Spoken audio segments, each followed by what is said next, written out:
אוקיי, ערב טוב וברוכים הבאים למושב השני בכנס המתמקד בהשפעת הטכנולוגיה על הנצחת השואה. ב-2002 ביד ושם הקריא צבי גיל את מנשר הניצולים, מתוכו נאמר, אנחנו דור ניצולי השואה הולכים ומתמעטים. בעוד שנים לא רבות לא יהיה עוד על כדור הארץ אדם שיוכל להעיד, אני זוכר את מה שאירע בשואה. יוותרו רק ספרי זיכרונות ומחקר, תמונות וסרטים ועדויות ניצולים. או אז יהפוך זיכרון השואה מגורל כפוי, חתום בבשרנו ובנשמתנו, לייעוד היסטורי שעל האנושות ועל הדורות הבאים לשאת באחריות, לצקת בו תוכן ומהות. לעדות ניצולי השואה יש עבורנו משמעות וחשיבות חינוכית ומוסרית. זהו מפגש אישי ובלתי אמצעי, עם אדם שנושא בגופו ובנפשו טראומה בלתי נתפסת, ודרכו מקבל את ההיסטוריה של העובדות, קול ופנים. מעבר לסיפור האישי מונצח גם סיפור משפחתו של העד. חוויית העדות מפיחה גם מעין רוח חיה של הקהילה, המנהגים והמסורת של המקום ממנו בא העד. את הזמן לא ניתן להביס. האפשרות של מפגש עם עדות ממקור ראשון וישיר הולכת ופוחתת. אך במקביל חלה התפתחות עצומה של אמצעי התקשורת הדיגיטליים. בכל שנה מתגבר קצב התיעוד הדיגיטלי של השואה, והולכים ונוספים כלים וטכנולוגיות המאפשרים לעשות זאת. מצב זה יצר אתגרים חדשים לגבי עיצוב זיכרון השואה, והאופן בו אנו תופסים את השימוש החינוכי והמחקרי של עדויות, הנגישות אליהן והלימוד מהן. ועל זה ידבר גם פרופסור עמית פינצ'בסקי מאוחר יותר. במאמר מוסגר חשוב לזכור רק שהפלטפורמות הדיגיטליות האלה פועלות לשני הכיוונים, באותו אופן שיש למדיה הדיגיטלית יכולת להפיץ את הסיפורים של הניצולים, היא יכולה גם להפיץ שקרים ותיאוריות קונספירציה אודות השואה על ידי מכחישי שואה. אחת הדוגמאות לשימור זיכרון באמצעים טכנולוגיים היא פרויקט יצירת ההולוגרמות של ניצולים, שנקראת Dimensions in Testimony. יוזמה מהשנים האחרונות של קרן השואה, שייסד סטיבן שפילברג במקור עוד ב-1994, רק שב-2006 יצרה קרן שיתוף פעולה עם המכון להיסטוריה חזותית וחינוך באוניברסיטת דרום קליפורניה. במסגרת הפרויקט המשותף רואיינו ניצולים וצולמו באמצעות טכנולוגיה מיוחדת המאפשרת ליצור הולוגרמות שלהם. אותן הולוגרמות יכולות להשיב לשאלות באופן מדויק בשיחה טבעית עם דמות שלכאורה נמצאת איתם באופן וירטואלי בחדר. וחשוב לי רק להראות לכם איך זה נראה. רגע.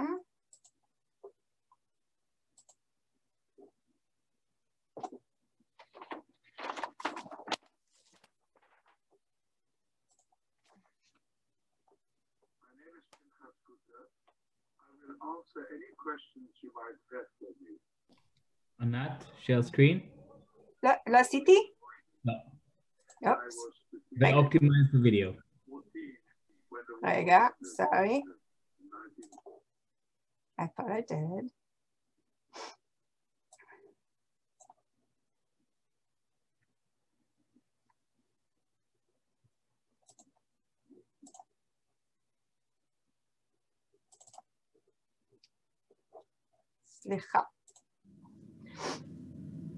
My name is Pinchas Guter.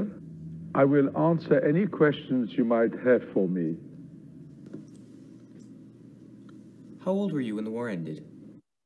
I was between the ages of 13 and 14 when the war ended in 1945. Do you remember any songs from your youth? This is a lullaby that my mother used to sing to me, and I still remember it. It's in Polish.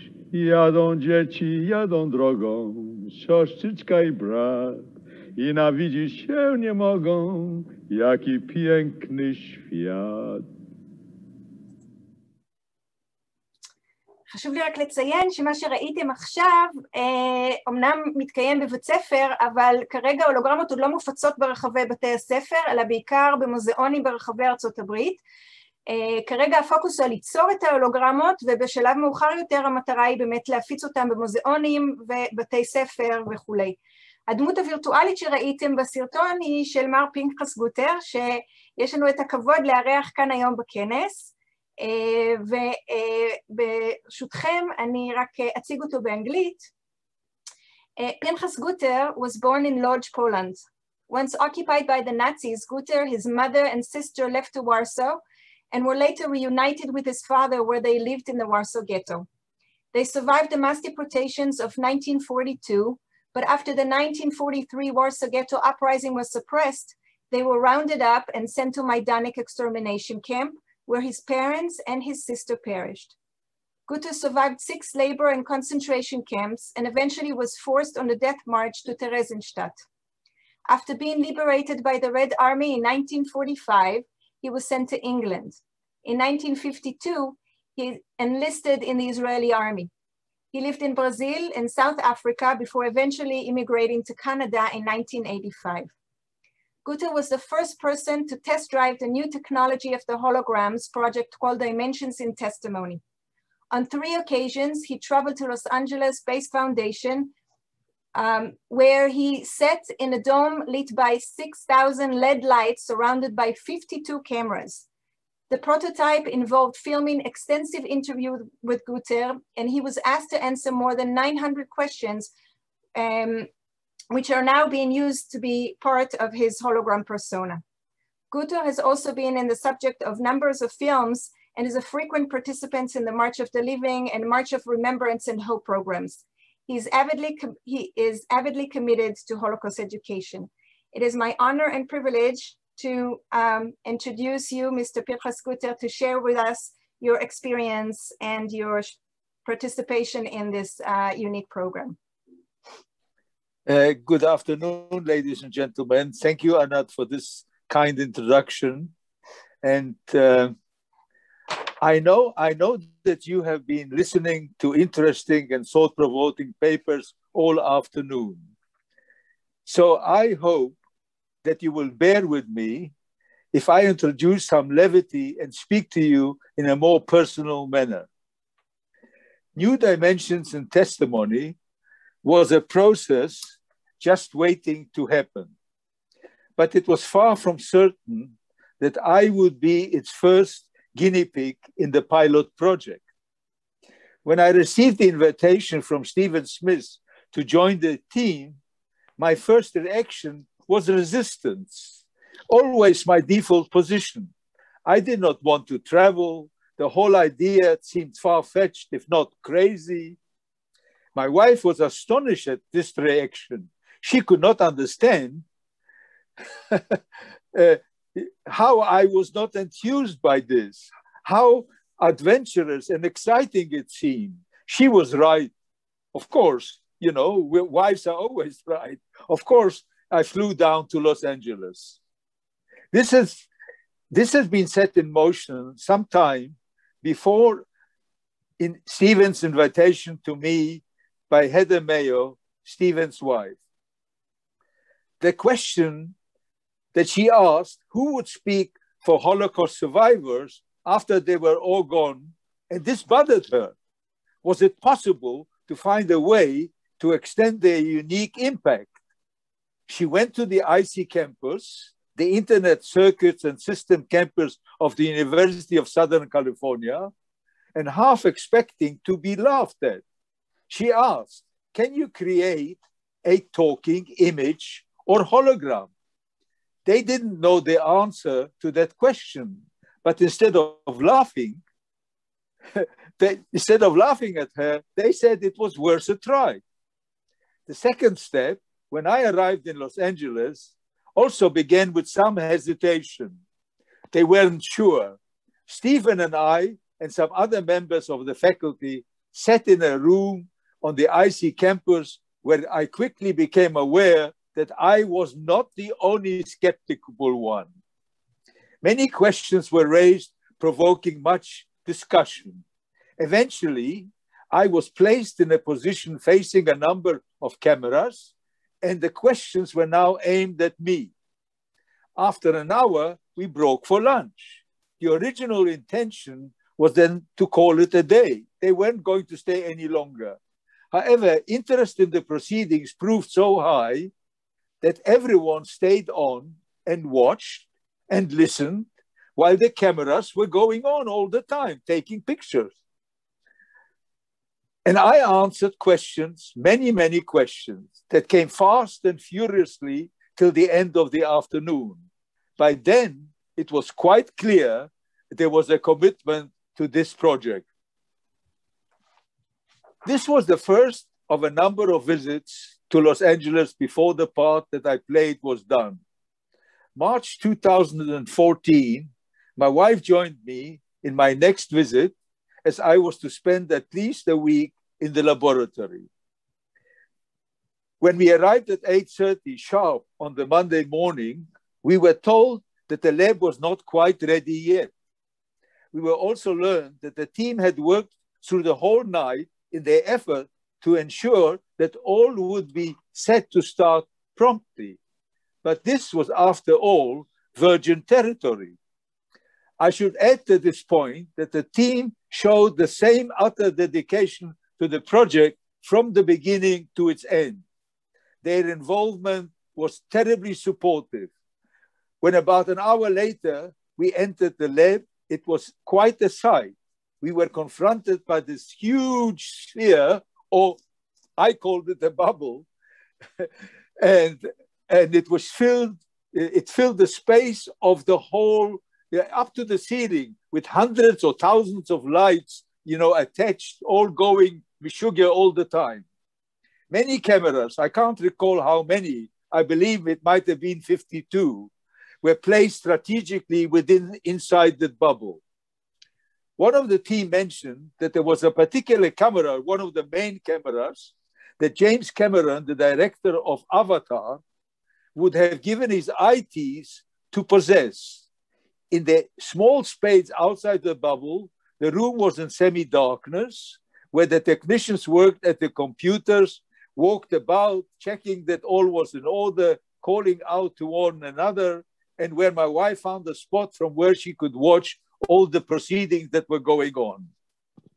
And so began a grueling full 5 days of questions and answers. Sitting in a big red armchair, wearing the same outfit every day, I had two of each items of clothing.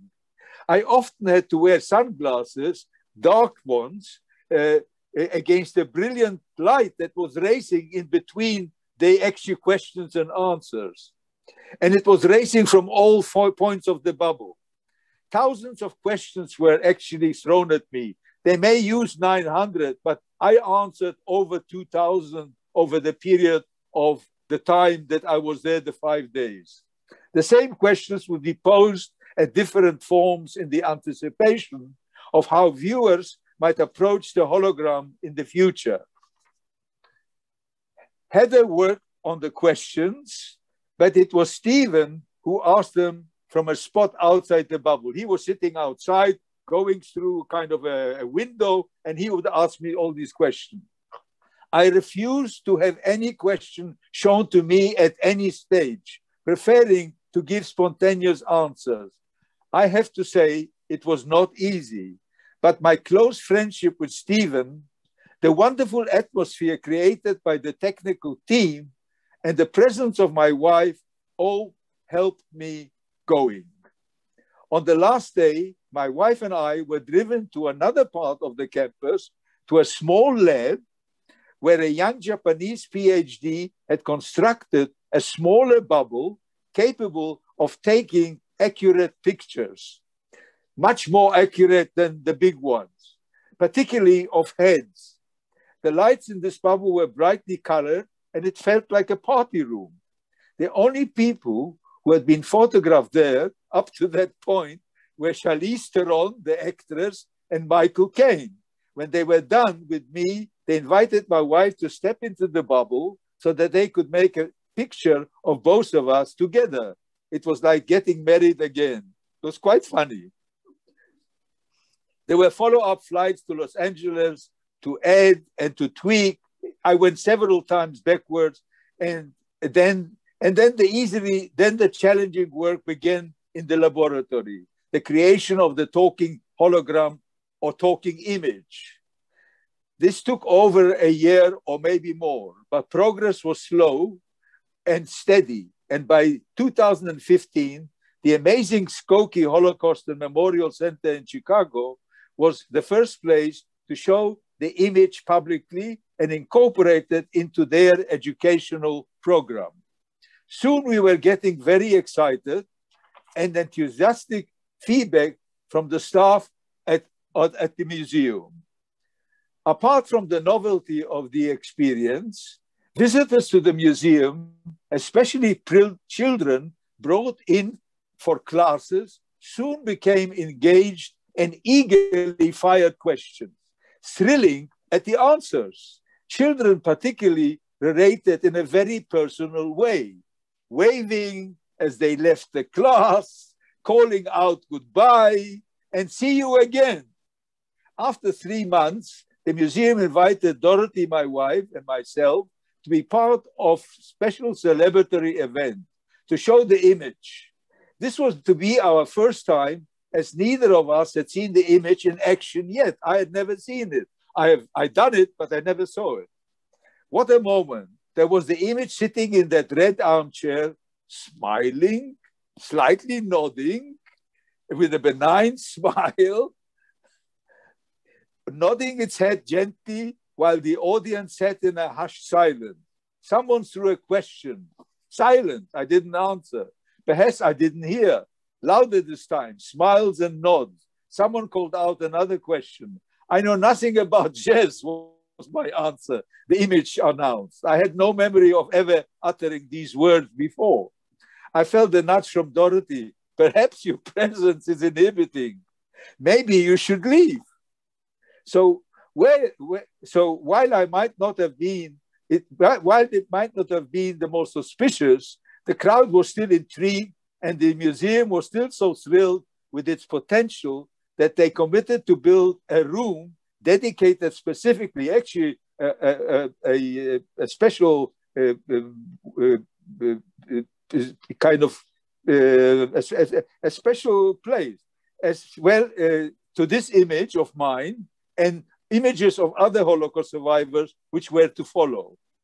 The fact was that this was still a work in progress, and we understood that the future would bring improvements in performance. Taking new dimensions and testimony into the wider world in 2016 was both exciting and rewarding.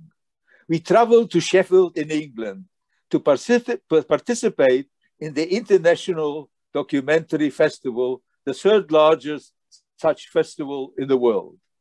After visiting the exhibition hall, where all submissions were laid out in the different sections, satisfied that the image was well ensconced in its own little room with a bench for visitors, we emerged into the pleasant sunlight to stroll the city. We paid scarce attention to the young man walking towards us until he stopped me abruptly, almost bumping into me. But he stammered, addressing me, I just saw you a minute ago. You were in the hall. He was clearly flabbergasted. We were delighted. Later, we were amused to hear a story. One of the monitors watching over the proceedings told us about one of the visitors. There were times when the small room became overcrowded, and one gentleman turned to the monitor and said, I am going to come back after people leave. I really want to have a one-on-one conversation with Pinchas. I tell you these anecdotes to illustrate how vivid and personal interacting with the image could feel. This was important and relevant to the intention of the whole project, which was to engage and to educate. Humility will not deter me from telling you that New Dimensions and Testimony won not only the popular prize, but the jury prize as well, and also jury prize as well, and many other prizes later on, including I got a kind of Oscar from Los Angeles about being the best for virtual reality film that I made later on. Also in the exhibition hall, we experienced virtual reality. That's what I'm talking about for the first time. What we might see, then they showed us things that have been done before. you know, you can see like a bird was flying, how it feels to be enclosed in the Nelson Mandela cell. Little did I know that I would become involved in making a short virtual reality film a couple of years later. I will say some more about that in a few minutes. New Dimensions went to visit many different places. To return to the point I made earlier about engagement and education, I would like to read an email that a young schoolgirl sent to me after visiting the Toronto Holocaust Education Center and after watching and interacting with my hologram while it was being exhibited here in the city of Toronto. This is what she wrote. That day changed my life. I quote, "The whole day I was in tears and so inspired by you. I am thankful that I was able to go to the education center, and I think that people being educated more on this, it wouldn't happen so much." She was hoping that seeing these things, maybe it would avoid future terrible things. And I hope in years to come, I can inspire others to make a change as you have inspired me. Fittingly, the last time I saw my hologram, it was again in the Skokie Museum in Chicago. It was vastly improved, virtually a three-dimensional image. I was sitting in the chair, and it was like you watch when you sit in the auditorium. I was talking about the auditorium that they built. They built a special auditorium in Skokie to actually show Holocaust holograms of me and of other Holocaust survivors, people that live in Chicago. A well-known television was there to film me about all kinds of things that I did, and also to make a record about New Dimensions and testimony. The dedicated room, now a splendid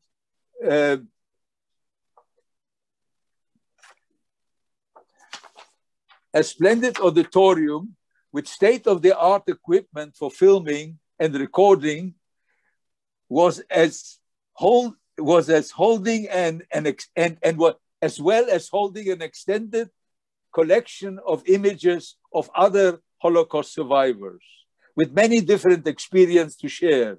Visitors can hear from these survivors so many different aspects of the Holocaust, starting with their happy pre-Holocaust childhoods, which they all share, the ghettos, the starvation, the deportation, the labor camps, the death marches, even from one survivor, the personal experience of being an experimental victim of the angel of death, Dr. Mengele, as well as tales of survival, determination, courage, and resistance. What an extraordinary resource. Some dreams are realized. Before I conclude, I would like to say a few words about The Last Goodbye. The virtual reality film I made in Poland the last time I accompanied a group there of students and others. Stephen asked if I could extend my stay for a few days to make a short film about Majdanek. I didn't know what he was talking about. The making of this virtual reality film was in some ways the opposite of my experience making the hologram.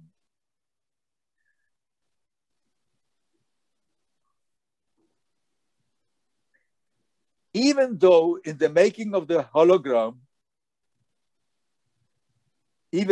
sorry, I'm getting confused here. In some ways, it was the opposite of experience making the hologram. In the making of the hologram, I said, even though in the making of the hologram, I sat on my own in the bubble of bright lights. I was constantly aware of people milling around me in the darkness just outside, and I was also constantly interacting with Stephen while being filmed. During the VR process, the small team would rush away. It had to be I had to be completely on my own with that camera, which was swirling around. It was square with two eyes on each place, and it was going around. And they were all hidden and absolutely quiet. And I find myself in an empty bubble of silence. As I stood in the shower room of Majdanek, surrounded by the great concrete walls, I felt completely isolated. This was the very place of my desolation, where I lost my whole family, my mother, my father, and my sister. And I remained completely and truly isolated. The very process of the filming drove me further into myself and inadvertently served the film too. Even though I think this is an important piece of testimony, I do not know how more Holocaust survivors will be able to do it, because, you know, when you watch virtual reality with earphones and goggles on your face, you actually walk with me in Majdanek together when I tell my story, what happened. In actual fact, it's almost, I felt so terrible at that time, because I felt that I was there for the first time when I arrived there in 1943, you know, in May, the first week of May in 1943, and when I lost my whole family. But, you know, you never know. I think it's an important tool, but it's a very difficult one to make. It took more than 3 days, from 6 o'clock in the morning till late at night. And it was a very difficult for me, both emotionally and physically. Finally, I would like to say that for many years, many Holocaust survivors, and lately even some second generation, have been engaged in talking about experiences in the Holocaust in the hope that those events will never be forgotten. They also tell and retell the stories in the hope that those who listen will be encouraged to think hard about what it means to be a human being. I cannot bring myself to say those words which are so often repeated, that those events should never happen again. Just as what is happening right now in many parts of the world, it fills me with great distress and horror. It fills all of us with distress and horror. A virus in many forms, biological, social, and political, they all mutate, and the antidote to overwhelm them is difficult to find. But I, like my fellow survivors, have enduring faith in education, especially education. Needless to say, of the young. While historians, academics, teachers, must undertake this task, and I'm confident that they will do so, they can never have the impact of Holocaust survivors or elicit the emotional response and empathy. That is where New Dimensions in Testimony comes to the rescue, as Heather Mayo had hoped. This technology will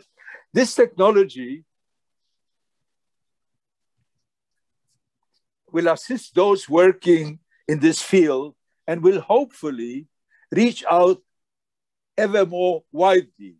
I am sure I speak for other survivors as well when I say personally, I am very happy that in the future, people will watch my hologram and will be able to see, hear, and interact with what actually happened in the Holocaust.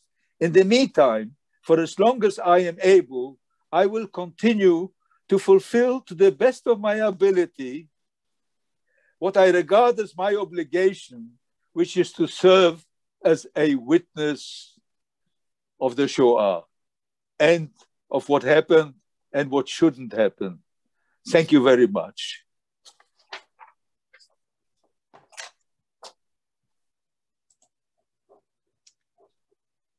Thank you very, very, very much. I'm still very moved from your words.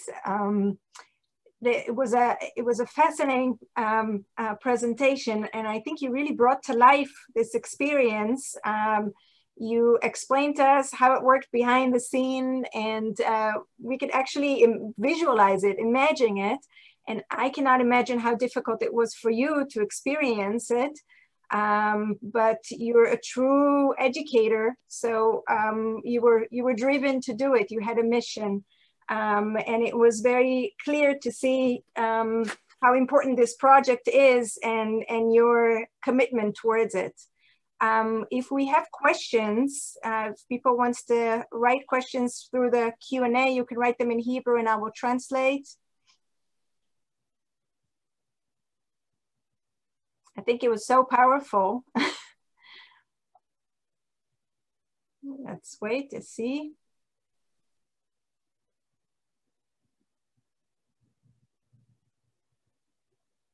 I guess no questions at the moment, so we will continue to the second lecture, but if you would wish to stay with us and if people will would like to write questions as we go, that would be great. I will stay for a little while. Thank you. Yeah. Okay. Thank you very, very, very much.